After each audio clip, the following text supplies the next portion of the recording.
Assalamualaikum warahmatullahi wabarakatuh. Perkenalkan, saya Sania Putri Alisya dari kelas 4B D4 Akuntansi. Pada kesempatan kali ini, saya akan mempresentasikan latar belakang penelitian dan metode penelitian saya yang berjudul Analisis Strategi Manajemen Portofolio Saham Pribadi oleh Investor Generasi Z. Studi kasus pada mahasiswa jurusan akuntansi Politeknik Negeri Padang. Adapun hal-hal yang akan saya bahas pada kesempatan kali ini akan lebih berfokus kepada bab 1 dan bab 3, yaitu bab 1 pendahuluan yang akan berisikan latar belakang, fokus penelitian, tujuan penelitian, kontribusi penelitian, dan sistematika penulisan. Kemudian pada bab 3 metode penelitian, saya akan membahas mengenai desain penelitian, batasan penelitian, subjek penelitian, lokasi penelitian, teknik pengumpulan data, proses pengumpulan data, tahap analisis data, dan juga teknik validasi data. Baiklah, pertama kita akan masuk dahulu kepada latar belakang penelitian. Investasi merupakan istilah yang sudah tidak asing lagi kita dengar dalam kehidupan sehari-hari, apalagi bagi generasi Z. Menurut Sukirno pada tahun 2016, investasi dapat diartikan sebagai pengeluaran penanaman modal atau perusahaan untuk membeli barang-barang modal dan perlengkapan-perlengkapan produksi untuk menambah kemampuan memproduksi barang-barang dan jasa-jasa yang tersedia dalam perekonomian. Kashmir dan Jakfar pada tahun 2012 juga mendefinisikan investasi merupakan suatu penanaman modal dalam sebuah kegiatan yang memiliki periode relatif panjang dalam berbagai bidang usaha. Sutta pada tahun 2000 juga mendefinisikan investasi sebagai penempatan dana dengan harapan dapat memelihara, menaikkan nilai, atau memberikan return yang positif. Nah, jenis-jenis investasi yang ada di Indonesia itu sangat beragam, mulai dari investasi emas, properti, deposito, bahkan juga investasi di pasar modal seperti saham, obligasi, reksadana, dan lainnya. Pada masa pandemi COVID-19, fenomena investasi saham di generasi Z berkembang pesat. Dilansir dari idxchannel.com, hingga akhir Agustus tahun 2021, jumlah investor saham di Indonesia mencapai 2,6 juta orang. Jumlah pertumbuhan investor saham ini meningkat pesat hanya dalam kurun waktu 8 bulan saja di tahun 2021, yaitu meningkat hampir 2 kali lipat dari pencapaian sebelumnya di tahun 2020. Dilansir juga dari detik.com bahwa jumlah kenaikan investor tersebut banyak disumbang dari kalangan milenial dan generasi Z yang berumur di bawah 30 tahun. Kemudian dilansir dari kompas.com bahwa naiknya minat kalangan milenial dan generasi Z untuk berinvestasi saham pada masa pandemi COVID-19 ini juga mempunyai beberapa alasan. Di antaranya yang pertama, banyaknya waktu luang yang dimiliki oleh para milenial dan generasi Z untuk mencari informasi. Salah satunya adalah informasi seputar investasi. Kemudian yang kedua, berkembangnya teknologi informasi yang membuat semua informasi dapat diakses dengan mudah.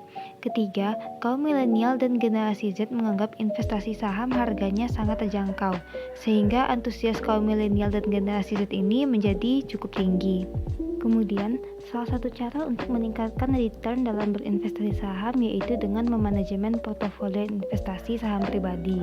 Dalam penelitian Larasati, Irwanto, dan Permanasari pada tahun 2013 menyimpulkan bahwa kinerja portofolio saham yang dibentuk dengan strategi model indeks tunggal menunjukkan hasil expectation return portofolio yang lebih besar jika dibandingkan menggunakan strategi pasif, yaitu mengikuti indeks pasar LQ45. Nah, dapat dilihat bahwa dengan strategi manajemen yang baik, investor bisa mendapatkan return yang lebih optimal pula. Pada jurusan akuntansi Politeknik Negeri Padang sendiri, mata kuliah mengenai manajemen portofolio didapatkan pada semester 6 dengan nama mata kuliah portofolio investasi untuk program studi D3 dan pada semester 8 dengan nama mata kuliah pasar modal untuk program studi D4. Jurusan akuntansi Politeknik Negeri Padang sendiri juga menyediakan fasilitas galeri investasi Bursa Efek Indonesia yang juga dapat dimanfaatkan oleh mahasiswa untuk mendalami ilmu tentang pasar modal. Dalam penelitian Fauji pada tahun 2018 dan penelitian Adam pada tahun 2020 menyimpulkan bahwa salah satu faktor yang menyebabkan pengetahuan investasi mahasiswa itu belum memadai yaitu karena tidak tersedianya fasilitas galeri investasi di universitas masing-masing, di mana fasilitas ini dapat menjadi wadah untuk belajar sekaligus tempat melatih kemampuan mahasiswa terkait pasar modal dan manajemen portofolio. Selanjutnya kita akan membahas fokus penelitian. Peningkatan investor saham yang sangat pesat pada masa pandemi COVID-19 ini didominasi oleh kaum milenial dan juga generasi Z dengan kisaran umur di bawah 30 tahun. Dilansir dari bps.co.id, kaum milenial merupakan orang yang lahir pada rentang tahun 1981 sampai 1999, sedangkan generasi Z lahir pada rentang tahun 1997 sampai tahun 2012. Sehingga pada tahun 2021 ini dapat diketahui bahwa kaum milenial berada di rentang umur 25 sampai 40 tahun dan generasi Z berada di rentang umur 9 sampai 24 tahun. Nah, mahasiswa akuntansi Politeknik Negeri Padang sendiri berada pada rentang umur 18 sampai 23 tahun dan merupakan generasi Z. Jurusan akuntansi Politeknik Negeri Padang menyediakan fasilitas galeri investasi untuk menunjang pemahaman mahasiswa terhadap pasar modal. Galeri Investasi Politeknik Negeri Padang sendiri berfokus kepada pelayanan mengenai investasi saham dengan melayani pembukaan rekening dana nasabah atau RDN untuk mahasiswa, dosen, dan umum, serta melaksanakan edukasi dan sekolah pasar modal mengenai investasi saham kepada mahasiswa Politeknik Negeri Padang. Untuk menunjang mata kuliah portofolio investasi atau pasar modal, mahasiswa jurusan akuntansi Politeknik Negeri Padang disarankan untuk sudah memiliki RDN, sehingga bisa langsung melakukan praktek investasi. Fokus penelitian ini yaitu pada mahasiswa akuntansi Politeknik Negeri Padang yang sudah mengambil mata kuliah portofolio investasi atau pasar modal dan sudah memiliki portofolio investasi saham.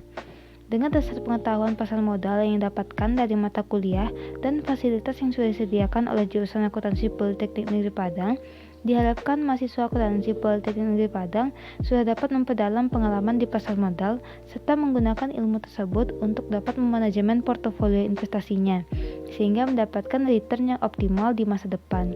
Maka dari itu, penulis ingin mengangkat judul Analisis Strategi Manajemen Portofolio Saham Pribadi oleh Investor Generasi Z, studi kasus pada mahasiswa jurusan akuntansi Politeknik Negeri Padang. Kemudian kita masuk ke tujuan penelitian. Berdasarkan fokus penelitian tadi, maka tujuan penelitian ini yaitu untuk mengamati dan menganalisis strategi manajemen portofolio investasi saham pribadi mahasiswa jurusan akuntansi Politeknik Negeri Padang setelah mengambil mata kuliah portofolio investasi atau pasar modal. Kemudian kita masuk ke kontribusi penelitian. Manfaat yang dapat diperoleh dari hasil penelitian ini yaitu yang pertama, kontribusi terhadap ilmu pengetahuan. Penelitian ini diharapkan dapat memberikan sumbangan kontributif terhadap pengembangan studi ilmu akuntansi, terutama yang berhubungan dengan praktik manajemen portofolio yang optimal bagi para investor generasi Z, terkhususnya mahasiswa jurusan akuntansi Politeknik Negeri Padang. Kemudian yang kedua, kontribusi terhadap praktik. Penelitian ini diharapkan dapat digunakan sebagai acuan dan referensi pelaksanaan manajemen portofolio saham pribadi mahasiswa, sehingga dapat memaksimalkan return investasi sedini mungkin. Kemudian yang ketiga yaitu kontribusi bagi pengambilan keputusan. Penelitian ini diharapkan dapat dijadikan masukan bagi para investor generasi Z pada pemahaman dan penerapan manajemen portofolio secara berkelanjutan sehingga dapat memaksimalkan return investasi sedini mungkin. Kemudian sistematika penulisan. Penelitian ini akan terdiri dari 6 bab nantinya. Yang pertama yaitu bab 1 pendahuluan yang membahas mengenai latar belakang, fokus penelitian, tujuan, dan kontribusi penelitian serta sistematika penulisan. Kemudian bab 2 yaitu tinjauan pustaka yang membahas mengenai landasan teori yang digunakan dalam penelitian dan penelitian-penelitian sebelumnya. Kemudian bab ketiga yaitu tentang metode penelitian yang membahas mengenai desain penelitian, batasan penelitian, subjek penelitian, lokasi penelitian, teknik pengumpulan data, proses pengumpulan data, dan tahap analisis data. Kemudian bab 4 yaitu temuan data lapangan yang membahas tentang temuan-temuan data di lapangan yang berisikan informasi identitas informan dan juga narasi tentang tema yang diangkatkan. Kemudian bab 5 yaitu analisis data lapangan yang berisi tentang pembahasan penemuan data lapangan dipadukan dengan teori yang digunakan. Sedangkan yang terakhir yaitu bab 6 kesimpulan dan saran berisikan mengenai kesimpulan, batasan, dan saran penelitian selanjutnya. Selanjutnya kita masuk ke bab 3, metode penelitian. Yang pertama yaitu desain penelitian. Penelitian ini menggunakan pendekatan kualitatif. Menurut Fitrah pada tahun 2017, penelitian kualitatif yaitu suatu prosedur penelitian yang menggunakan data deskriptif berupa kata-kata tertulis atau lisan dari orang-orang dan pelaku yang dapat diamati. Pendekatan ini dipilih untuk mendapatkan pemahaman mengenai strategi manajemen portofolio yang digunakan oleh mahasiswa jurusan akuntansi Politeknik Negeri Padang. Pendekatan kualitatif memungkinkan peneliti dapat melihat praktik investasi dan strategi manajemen portofolio yang dilakukan oleh mahasiswa jurusan akuntansi Politeknik Negeri Padang. Desain penelitian yang dipilih yaitu studi kasus. Menurut Fitrah pada tahun 2017, sebuah studi kasus adalah eksplorasi mendalam dari sistem terikat berdasarkan pengumpulan data yang luas. Studi kasus melibatkan investigasi kasus yang dapat didefinisikan sebagai sebuah entitas atau objek studi yang dibatasi dalam hal waktu, tempat, atau batas-batas fisik untuk penelitian. Penting untuk dipahami juga bahwa kasus dapat berupa individu, program, kegiatan, ataupun kelompok. Desain ini dipilih agar penulis dapat mengadakan penelitian sebuah masalah dengan batasan terperinci, pengambilan data yang mendalam, dan menyertai sumber-sumber informasi yang diperlukan dalam penelitian. Kemudian batasan penelitian. Untuk memfokuskan hasil penelitian, penulis membatasi ruang lingkup penelitian yang penulis lakukan. Penelitian ini dilakukan pada jurusan akuntansi Politeknik Negeri Padang. Penelitian ini dilakukan untuk melihat bagaimana penerapan investasi dan manajemen portofolio yang dilakukan oleh mahasiswa jurusan akuntansi Politeknik Negeri Padang yang sudah mengambil mata kuliah portofolio investasi atau pasar modal dan sudah memiliki portofolio investasi saham. Kemudian subjek penelitian. Subjek penelitian ini adalah mahasiswa akuntansi yang sudah mengambil mata kuliah portofolio investasi atau pasar modal, serta sudah mulai melakukan investasi saham dan sudah melakukan transaksi sehingga portofolio saham sudah terbentuk. Kemudian lokasi penelitian. Lokasi penelitian terletak di jurusan akuntansi Kampus Politeknik Negeri Padang, Kota Padang, Provinsi Sumatera Barat. Alasan dipilihnya lokasi penelitian ini karena tersedianya informan penelitian yang tepat dan penelitian dapat dilakukan dengan efektif oleh peneliti dan informan penelitian selama pengumpulan data penelitian. Kemudian teknik pengumpulan data. Teknik pengumpulan data yang utama yaitu wawancara mendalam bersama informan penelitian. Dengan menggunakan metode ini, dari fenomena yang penulis amati dapat diceritakan dari sudut pandang orang yang terlibat dalam fenomena secara langsung. Wawancara bukan cara satu-satunya untuk mengumpulkan data, namun ada teknik lain seperti dokumentasi dan juga data pendukung lainnya yang dapat menjadi teknik pengumpulan data. Kemudian proses pengumpulan data. Proses pengumpulan data yang dilakukan yaitu dengan melakukan wawancara langsung untuk mengumpulkan data agar tujuan penelitian dapat tercapai. Menurut Nugrahani pada tahun 2014, dalam penelitian kualitatif, sumber data utamanya yaitu manusia yang berkedudukan sebagai informan penelitian. Oleh sebab itu, wawancara mendalam merupakan teknik penggalian data yang utama yang sangat memungkinkan peneliti untuk mendapatkan data sebanyak-banyaknya yang lengkap dan mendalam. Wawancara pada penelitian ini dilakukan secara semi-formal, mengingat penulis dan informan merupakan mahasiswa. Percakapan dilakukan melalui pertanyaan yang sudah disiapkan dan jawaban yang terbuka. Pertanyaan sudah disiapkan oleh penulis, namun tidak menutup kemungkinan adanya pertanyaan-pertanyaan tambahan sesuai dengan respon informan nantinya. Wawancara akan dimulai dengan melakukan uji literasi kepada informan terlebih dahulu. Kemudian sesi wawancara akan dimulai dengan percakapan basa-basi agar dapat mencairkan suasana.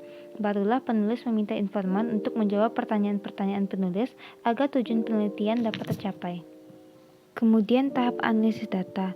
Menurut Nugrahani pada tahun 2014, analisis data merupakan usaha memilih, memilah, membuang, dan menggolongkan data untuk menjawab dua permasalahan, yaitu tema apa yang dapat ditemukan pada data-data ini dan bagaimana data-data ini berkontribusi terhadap tema. Penelitian menggunakan analisis fenomenologi dalam menganalisis data. Menurut Bogdan dan Taylor Pada Nugrahani tahun 2014, analisis data fenomenologi ini merupakan analisis yang berusaha mencari pemahaman atau understanding dengan cara melakukan pengamatan partisipasi, wawancara terbuka, dan dokumen pribadi. Bogdan dan Taylor juga menyampaikan bahwa metode fenomenologi ini terdiri dari 3 tahapan. Yang pertama yaitu tahap pralapangan. Kegiatan penelitian pada tahap pralapangan meliputi yang pertama, proses pengamatan awal. Yang kedua, penyusunan laporan pengamatan dan wawancara. Yang ketiga, pemilihan lokasi penelitian. Yang keempat, pemilihan model pengamatan. Dan yang kelima, melakukan pengamatan pendahuluan. Yang kedua yaitu tahap memasuki lapangan. Ketika memasuki lapangan, peneliti harus mampu menjalin hubungan dengan subjek atas dasar kepercayaan dan adanya saling tukar informasi yang bebas dan terbuka. Peneliti bersikap netral agar dapat diterima dan dianggap tidak membahayakan subjek. Peneliti hendaknya bersifat relatif pasif selama melakukan tugas di lapangan. Peneliti tidak menentang perilaku atau pernyataan subjek dan tidak mengajukan pertanyaan yang mungkin akan menempatkan subjek pada posisi defensif. Peneliti perlu menjelaskan maksud dan tujuannya berada di lingkungan subjek penelitiannya. Waktu penelitian perlu dibatasi agar tidak terlalu banyak informasi yang dikumpulkan. Waktu pengamatan harus ditentukan oleh peneliti agar subjek yang diteliti tidak berusaha menunjukkan penampilan yang sebaik-baiknya yang mengakibatkan penelitian memperoleh data yang bias. Untuk itu, hal yang perlu dilakukan peneliti adalah menjalin hubungan, mempelajari bahasa subjek, membuat catatan lapangan hasil pengamatan, melakukan wawancara, dan pengumpulan dokumen pribadi. Kemudian tahap pengolahan data setelah di lapangan. Dalam perspektif fenomenologi, proses pengolahan data pada dasarnya tidak dapat dipisahkan dengan proses pengamatan dan wawancara mendalam pada subjek penelitian. Proses analisis data merupakan teknik yang dapat digunakan untuk memberikan arti kepada beratus-ratus lembar catatan lapangan, transkrip wawancara, dan komentar peneliti. Kemudian kita masuk ke pembahasan terakhir yaitu teknik validasi data. Kredibilitas data itu berkaitan dengan objektivitas, keabsahan, dan keteraturan data penelitian. Kredibilitas data ini dapat diukur melalui validitas dan reliabilitas data yang diperoleh. Menurut Nugrahani pada tahun 2014, pembuktian validitas data ditentukan oleh kredibilitas temuan dan interpretasinya dengan mengupayakan temuan dan penafsiran yang dilakukan sesuai dengan kondisi yang senyata-nyatanya dan disetujui oleh subjek penelitian atau informan. Proses pengambilan data penelitian perlu dilakukan secara terus-menerus secara berulang-ulang untuk menemukan hal-hal yang konsisten. Baik, sekian presentasi latar belakang dan metode penelitian saya. Terima kasih sudah menonton sampai habis. Assalamualaikum warahmatullahi wabarakatuh.